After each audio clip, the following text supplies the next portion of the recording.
Good afternoon, everybody. It's Thursday at 12:45, and this is the end of our Ask Me Anything hour. It's going to be short and sweet today. We only have one question.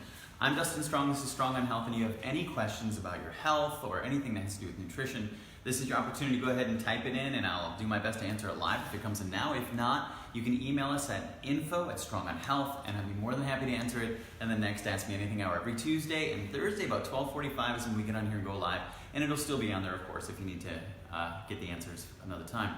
So the question today we have is, if I already have gray hair, what can I do to have new hair growth that is not gray? And that's a really good question, actually. And people feel like that it's just an inevitability to do that, and it can seem that way because there's so many factors when it comes to it. And one of the things we're always telling people is there's never just one single thing that is attributing to one condition that's happening. And it's absolutely the case when it comes to gray hair. One of the things that is a major contributing factor is copper, but actually an enzyme form, and that's tyrosinase. What you need that tyrosinase also for is the production of the melanin, the production of what is going to help your hair keep its color.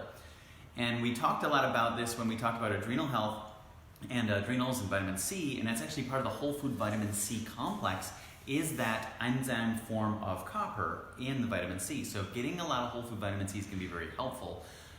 Really good sources that are going to be things like mushrooms, believe it or not. Mushrooms are going to be a really good thing to help keep that high. Now, when you get stressed, your adrenals go to work, right? So a lot of times your adrenals are going to be burning up and utilizing a lot of that whole food vitamin C because that is the biggest store of vitamin C in our body. So this is where we can start to see a huge correlation between excess stress and premature graying hair. So keep that in mind. Is obviously too much stress is going to burn that up. You do want to make sure that you're getting enough in your body to do everything you need it for, but also be mindful of the stress. Another thing that happens when you get stressed is you have these other byproducts, and hydrogen peroxide is one of them, and that can be a huge contributing factor to premature graying hair as well. And what you really need to do to make sure that you're offsetting the damage from that is a whole food vitamin E. So vitamin E and the copper, so we need a whole food vitamin C, whole food vitamin E, obviously. And it's not just for the hair, of course, there's everything else in your body. And vitamin E is one of those things that we're talking a lot about this month. It's going to be featured in this month's subscription box, the Strong on Health box, and it's the Happy Hormone box, because a whole food vitamin is completely different from just D-alpha tocopherol. If you're getting a supplement and you think you're getting vitamin E, you're absolutely not getting the whole thing, and you're actually creating a situation where you're creating a deficit in all the other aspects of the whole food vitamin E. That's why it's so important, and that's why wheat germ oil is such an amazing thing. So you have to have a whole food vitamin E, you have to have a whole food vitamin C, and then there are other vitamins that are going to be associated with making sure that your body is able to create that melanin and keep the color, and those are going to be portions of vitamin B. There's so many vitamin Bs. Inositol is actually, I think, vitamin B8, and that's something that we tend to not get enough of in our diet in general. Let's see, there's going to be actually a vitamin precursor, it's PABA, and that is actually something that you need to be able to make folic acid. And there's one other vitamin B, but the point is that all of these vitamin Bs have to be in there to help you with that.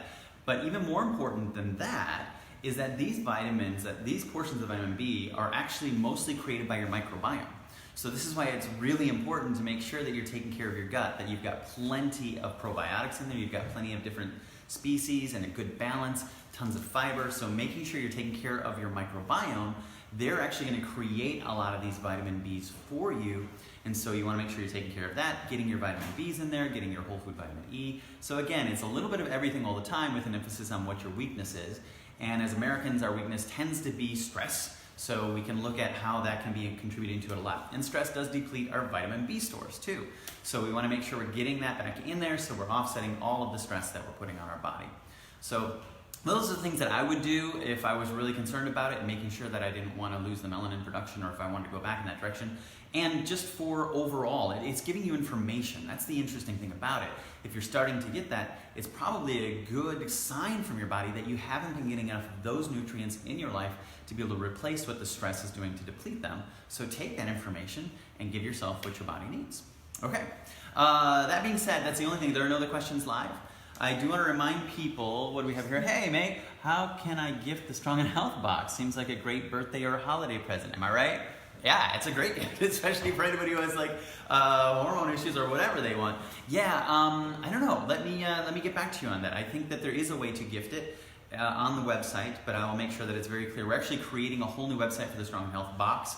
So very soon we will let you know that we live, and I'll make sure that that's featured on there very prominently. Though, thank you for asking. Actually, next week though, we're going to do something really fun.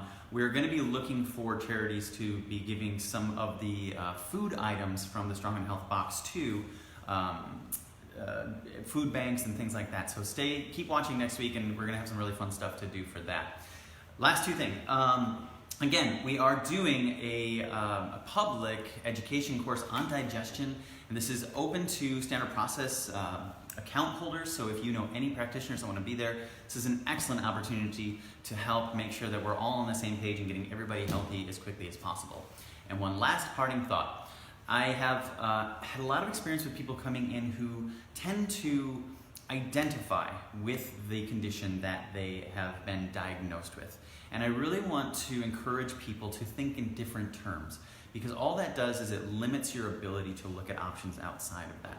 So many people coming in and saying, well, I'm gluten sensitive, and they feel as if that is a tag that has to live with them for the rest of their life, instead of going, well, why would I be sensitive to gluten, and what's happening there? And it has a lot to do with digestion. Remember that gluten is a protein.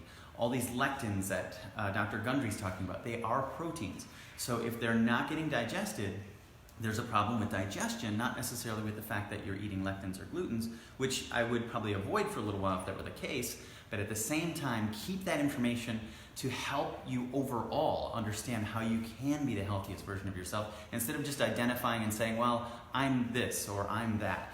No, you're a human, and you just need a little support here and there to become a better, healthier version of who you currently are. Okay, if we don't have any other questions, thank you guys for watching, and really appreciate that if there's any information in this that you think would be helpful for somebody who is concerned about their graying hair, please share that information. Bring those questions back in. We can give you more whole food sources on ways that you can integrate those into your life to make it easier for you to be able to keep yourself healthy. Thanks for watching, and we will see you next Tuesday.